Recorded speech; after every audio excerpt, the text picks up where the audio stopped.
Hello and welcome to the first episode of Inside the Tank. I'm your host, Tyler Rains, along with my co-host, Alex Fortadall. And I have to say, it has been a long time coming, over 570 days since the last OHL game. And the season is finally here. It is just a blessing for not only the players, for the media, for everybody. And before we get into the episode, I just had to say that it is an absolute pleasure to have OHL hockey back. Alex, how are you feeling? What's going on? What are your first impressions of the season so far? Well, first off, the feeling is absolutely mutual, man. For fans, for players, for family members, for staff, hockey's back. We're actually back to some true sense of normalcy. So I am absolutely thrilled to have OHL hockey back. And in terms of a first impression, this season is going to be such a high scoring season, man. Because especially since 1920, we've seen a lot of good goalies leave the OHL, overager, or they're just moving on to the AHL and beyond. So I think this is going to be a very high scoring league as we've seen from the score sheets throughout the past weekend. And the Steelheads got off to a great start that we will talk about. So honestly, man, high scoring season, and it should be a really fun season for OHL fans. Oh, for sure. And I think the landscape, as you said, the landscape of the league will change. And I think that we've seen that in this first game, which I think we're going to get into now. So the first game of the season was on Saturday night. It was a kind of rainy night in Kingston. The Mississauga Steelheads rolled into town, and to say they rolled into town would be an understatement. They steamrolled the Kingston Frontenacs, who just came off an 8-1 win the night previous against Ottawa. And that was probably the best game that we've seen all season so far. Kingston is now Mississauga 2.0. Mississauga had the flag. They stamped it into the ground. It was a pretty great game. It's pretty bad when you have to change your goalie halfway through the season. Who's a good goalie, by the way. Oh, yeah. And listen, Levi Merilainen is one of the best goalies, or was one of the best goalies in Europe last year. Yeah. He comes over to Kingston. He's still kind of adjusting, but should be. I think he's going to have a great season. He's going to be elite at the OHL level. He's very good. But, yeah, just had a bad start. Everyone has a bad start, but it was a pretty bad start. Let's get into some of the goals. So I know that started off strong with the first OHL goal from Kai Schwint. What do we think about that one? Yeah, I love it. You know what? If I remember, it was a really nice pass by Misa behind the net to wide open to the slot in between the faceoff circles, where Schwint slapped that puck top cheddar, top right corner. Man, that was a great shot and a very great goal for his first OHL goal and Misa's first OHL point. Yeah, that was a great way to start off the game. Yeah, and I think that, hey, it's always great when you get to see the rookies start to come in and mesh well together, right? Absolutely. One of the things that I absolutely love about this was that it wasn't just the rookies who were shining through. You had veterans who were coming back. Charlie Callahan was involved on it. James Hardy had 2 goals. Luca Del Belbalus had his first and second in the league, which was long awaited. And, they played really well together. And I think you've seen that. I mean, James Hardy had 2 goals. Luca Del Belbalus had 2 goals. Owen Beck scored his first one. Charlie Callahan scored his first of the season. Like, this was we're just going to go in and we're going to play our game. They had something to prove. They had a chip on their shoulder that they needed to get back into action, and they just played their game. That's what they did. And honestly, Joe Ranger looked impressive. He looked great. He made many, many key saves. And when I say key saves, I mean saves that maybe 1920 Joe Ranger wouldn't have made those saves. I don't think he would have. So I think it's a tribute to his improvements over the past year and a half as an athlete and as a hockey player. He has, in the preseason, he's looked very, very good. Very, very good. So it only makes sense that he's carrying that performance, it's only fair that he's only carrying that kind of performance into the regular season, because listen, he's facing a team that has some sharpshooters, Shane Wright, exceptional status, Paul Ludwinski, who has great hands and can, can definitely, put the puck in the net, so, he did let in 2 goals, but you know what? Those 2 goals were just stupid goals. They really were stupid goals. They were ones that were just kind of like, oh man, there's nothing you really could about that. The first one, exactly. Charlie Callahan, I think it was a giveaway from Charlie Callahan turned over the puck right in front of the net, which led to a really bad goal. I mean, you always want to try and avoid those ones, but I mean, absolutely, those do happen. And then it does happen. Maddox Callan's actually the one that he got was pretty nice as well. So that was the only goal. 2 goals for Kingston. Yep. And then that game was over. So I think that it was a good strong start. And if they keep it up, a lot of people have Barrie winning the division this season or North Bay coming in the top 3. It's going to be difficult. Steelheads can keep this up, especially with the new additions, which we're going to talk about next. Then this team's looking pretty scary. They're looking very scary. If they play the way that they did on Saturday night, this team's looking scary. So with that being said, let's talk about the new additions. And we haven't seen one of them play yet, but Anselmini played pretty well. He was kept off the score sheet, but he did do some damage. Kept off the score sheet, but hey, he drew a 5-minute major in a game misconduct that has currently led to a indefinite suspension. So good on him for drawing, for taking the brunt end of a pretty mean hit on the boards. I believe it was ruled a check to the head, almost kind of a boarding kind of a hit. So good on him for at least drawing that or taking the blunt of that, because the Steelheads were then able to capitalize on that power play, I believe. Yeah, they were able to score 2 power play goals, I believe. It was James Hardy's first this season, then Delbo Ballou's first in the OHL. And another new piece to the team, Casper Larson, 3 assists tonight. 3 assists, 2 of them coming on the power play. Listen, I said this to you personally before we started. He should not be in the OHL. He's coming from Denmark's top men's league, where he was just recently awarded the Rookie of the Year against full-grown men in a men's league as an 18-year-old, with a 6'6" frame, who's over 200 pounds, who hits like a train, who's not going to stop for anything, who has great long tape-to-tape passing. His overall defensive game is very good as well. And he gets 3 assists.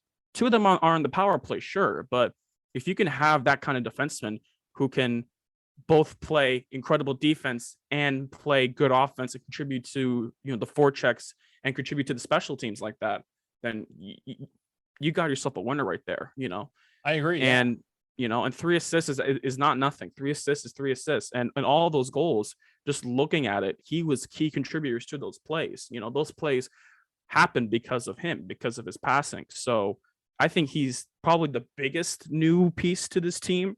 I know there's other, I know as of right now, there are other new pieces to the team, but especially since Ulla Bjorvik-Holm, who just came back from Columbus Blue Jacket camp, and in the NHL preseason, he didn't play. I do feel if he was slotted in for Larson, he probably would have been just as good, maybe. But Casper Larson looked a cut above the rest in that game, so that was a great OHL debut for him. I have no doubt in my mind that they're going to get the full defensive core back for next game, but I think that they played pretty impressive anyway. I mean, I know absolutely for certain that Casper Larson was very impressive out there. Like you said, the guy's a power play quarterback. I mean, usually you'd think they're like, oh, James Hardy leads the power play. I mean, I think that Casper Larson is like your blue line power play quarterback. He's exactly what you need. Him, whether he's paired with Evan Brand or Ethan Del Mastro, like, it doesn't matter. Like, he can set up a great play from basically anywhere on the ice. And that's something I like about him. The other 2 players that I wanted to talk about, which we haven't seen him in action yet, is Roman Basserin, who was claimed off waivers from the Kelowna Rockets. And that one was a little bit of a shock. I think that everybody was just kind of like, whoa, where did this come from? Because he was a great goalie for Kelowna for the past 4 seasons. Yes, he had a little bit of a rough year last year. He had an .870 save percentage through, I think, 8 games. But it was bad last year, though. Yeah, I remember that. But just putting him on waivers, you were just like, wait, what happened? Why would they do that? You know what I mean? But he looks like a good goalie so far. From what we've seen in practice, I mean, he's not a really bad goalie at all. And I think that he's going to play really well, especially in front of a hopefully full capacity crowd. It's going to be pretty interesting to see how he plays how he adjusts to playing in the OHL, because they're 2 different leagues, right? The WHL and the OHL.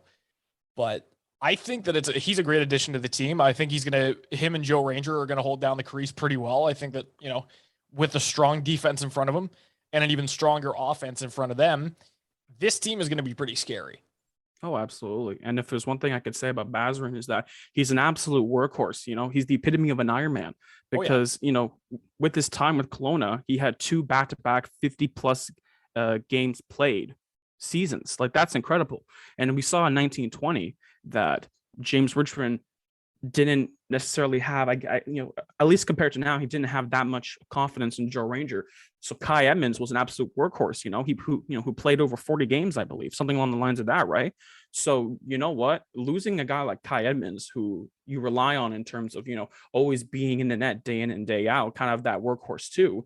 Here you have a guy who's more of a workhorse than Kai Edmonds is, and for the record, the WHL is a goaltending league, in terms of the other two leagues in this that make up the CHL, goaltending is at an incredible level in the WHL. In terms of offense, I think it's the OHL, and then You think about it as yeah, the QMJHL has all the defensemen, the OHL yeah, has all of the forwards, and yeah, then the WHL has all of the goaltenders. absolutely. So him coming from the WHL is It's a good very place. positive sign.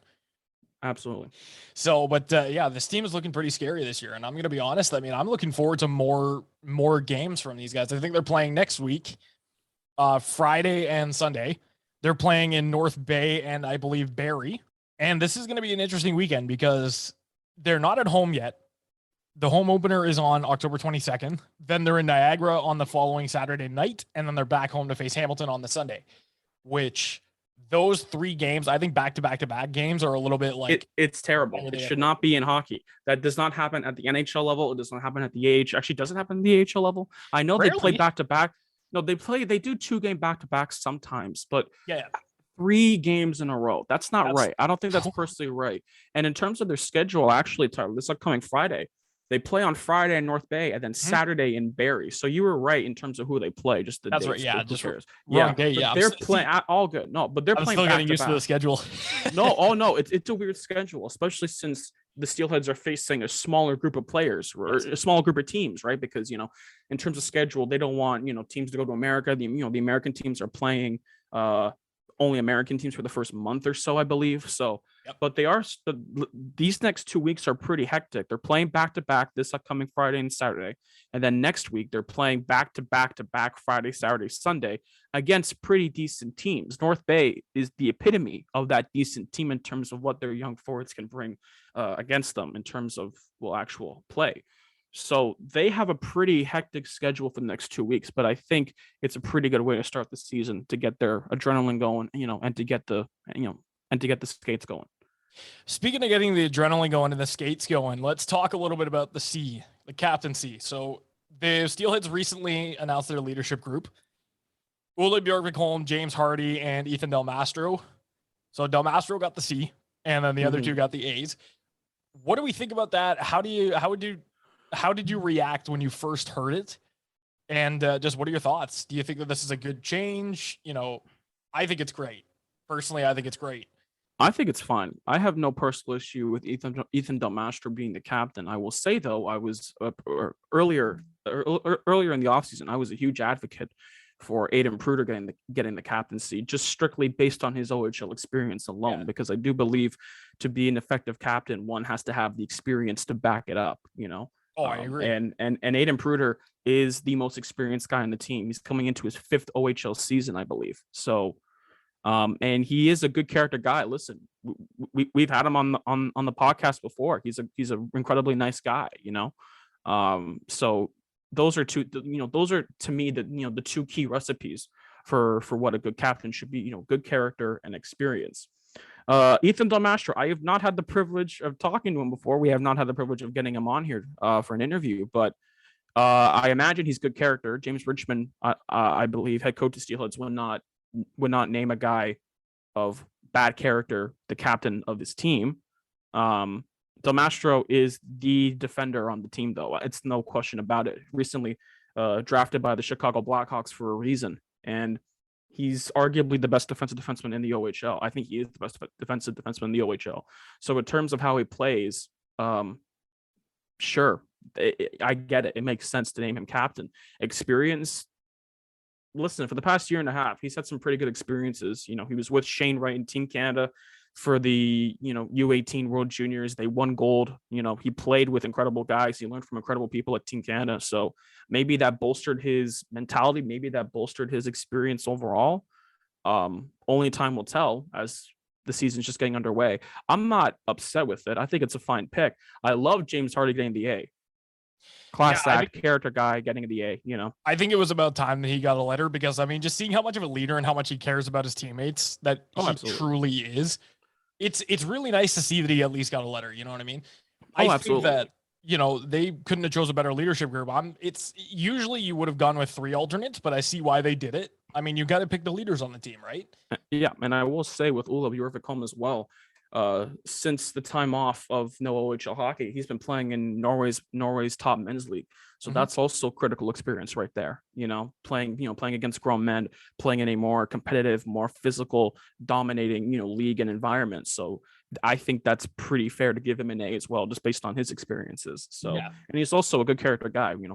He was one of our first interviews of the 1920 season. That was so long ago now. And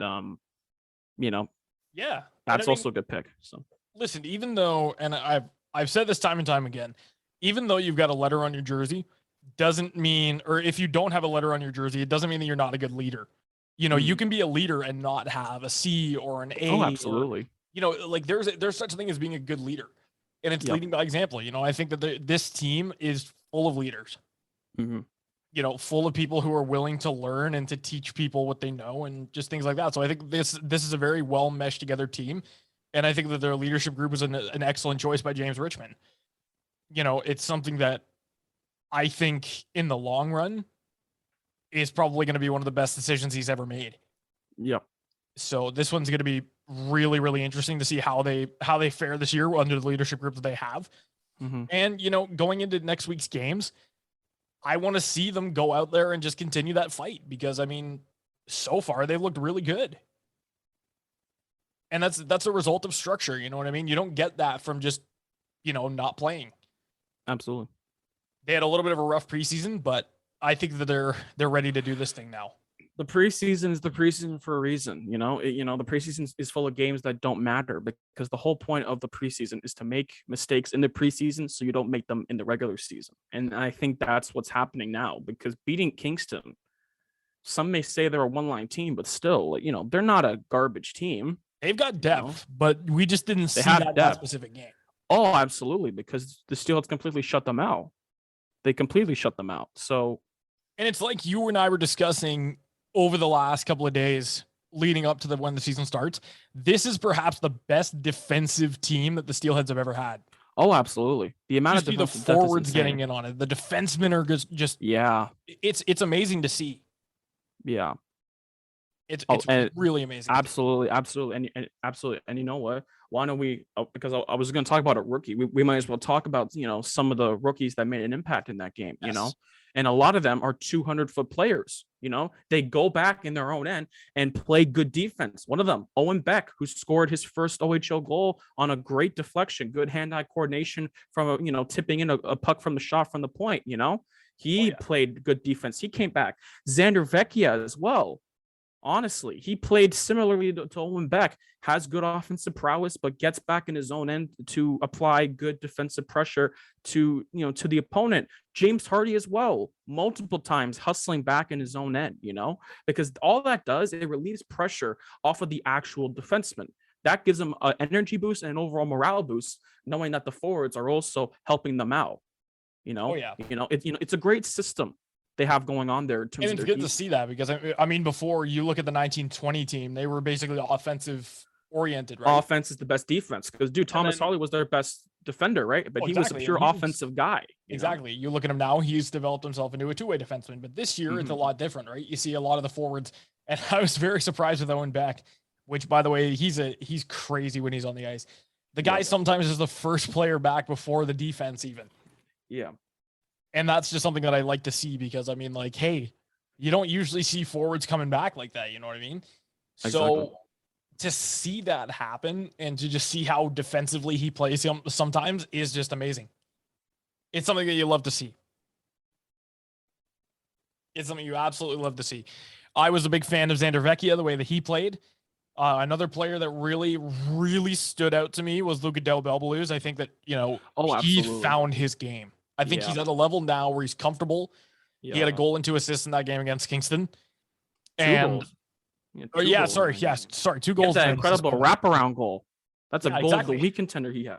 Which, by the way, if you haven't checked out the highlights, you can go and take a look. I'll link them in the description below.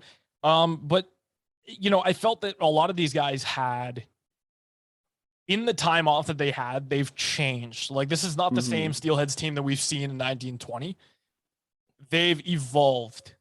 Whether it's Ty Collins, he's more offensive. He's joining in and being He's more physical speedy. now. Absolutely. Yeah. He's contributing more to the offense. Yeah, Del Belbaluz, he found his game. I think he's at a level now where he's comfortable playing, and skills are there, the hands are there. Absolutely. Del Mastro's developed himself into a good two-way defenseman. I think he's focusing more on the defensive side, but he definitely knows how to harness his offensive game as well. And during the Kingston game, sorry if I just want to say this, during the Kingston game, he was taking so many opportunities to, go into the offensive territory, do a wraparound, and to try to, create a, slot, cross crease pass so many times, And in 1920, we would never see that. Let's be real here. The highest Ethan Del Mastro got into enemy territory was the blue line. He was able to get a very few assists, but to see him, try to be more offensive like that on top of his already good defense is very welcoming for sure.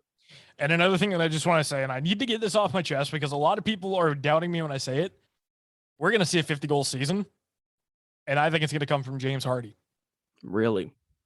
Because the way that he played out there, he is just showing signs of not only being comfortable playing, but he's improved his skating, his shot. Holy crap. He's been hanging around Austin Matthews or something. Jeez, like the guy's shot just got more lethal over the summer. And I just think that he's gotten to the point now where he could just pop goals into the back of the net like they're nothing. I can tell you this.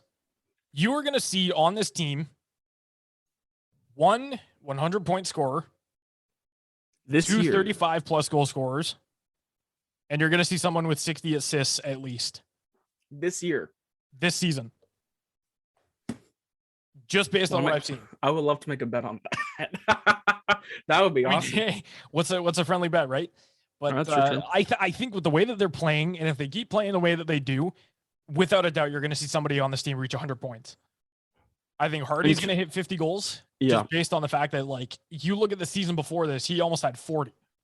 Yeah. He would have had 40 if the hit season 40 was canceled. if they'd finished off the season, right? Absolutely. I have no doubt in my mind that he could score 50. No, he could. Especially if he's healthy for the rest of the season. This team is just too good to not be good. In terms of especially with the new addition. Absolutely. In terms of their offensive potential, this could be the most offensively gifted Steelhead team of all time. It really could.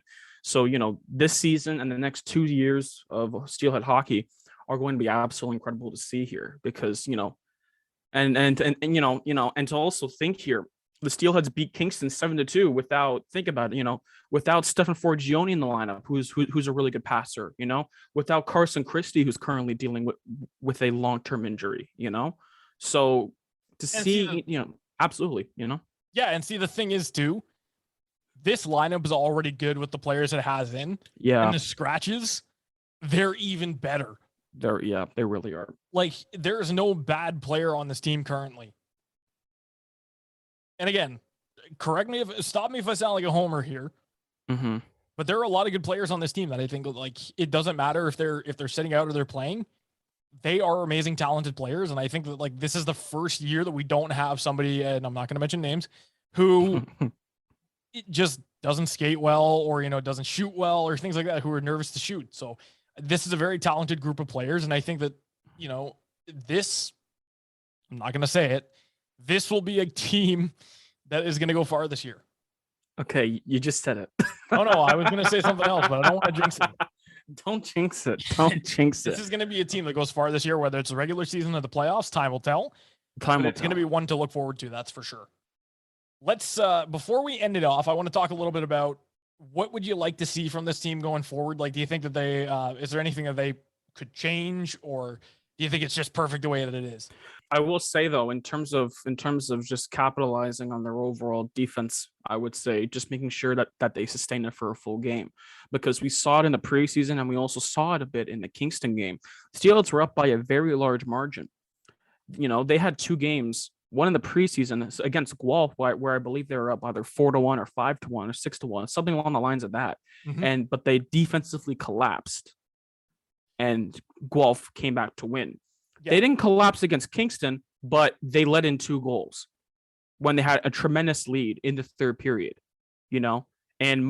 and as a viewer of that game, I just felt momentum was slowly getting, more and more on Kingston's side. Kingston had majority of the puck within the last 10 minutes of that game. They were getting shots on Joe Ranger like it was nothing, So I think in terms of overall defense, just making sure that they can sustain the good quality of defense that they have shown within the first 2 periods, and just being able to make sure that it's still there for the third period to clutch that win. Also, take more chances offensively. Because there are some guys who will only take a wrist shot. There's only some guys who would pass first and not take, a shot. Take the shot. I think this is a pretty fair season. I won't say to experiment, but if anything, to take offensive chances. Yeah, don't be afraid to take risks, right? Absolutely, because dude, that Kai Schwint goal. If I were Kai Schwint, I wouldn't have taken that slap shot. I would have just went up 1 or 2 strides, risked it. I would have risked that, but he took that slap shot with confidence. He went all in on that slap shot, and what happened? Yeah. It was a goal. And I think especially with slap shots nowadays, it's like unless it's from a defender or a really good winger with an incredible shot in the face-off circles on a power play, penalty kill, or whatever, you're not going to see a lot of even strength offense, forwards take, slap shots. Take more slap shots. Be willing to take more offensive chances, because, what the hell do you have to lose? If it doesn't work out, it doesn't work out. Improve what you know. So I'll just say this once again. The offensive chances, take them.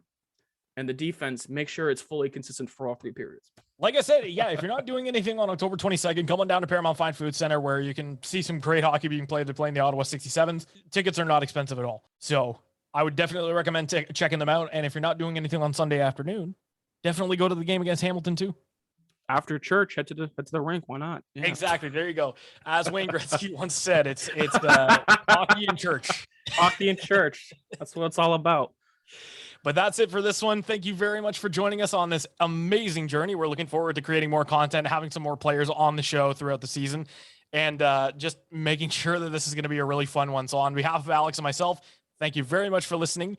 If you enjoyed this, don't forget to subscribe, follow us on our social medias, and don't forget to hit that Twitter bell notification for future updates about the episodes. Thank you very much, and we'll see you next time.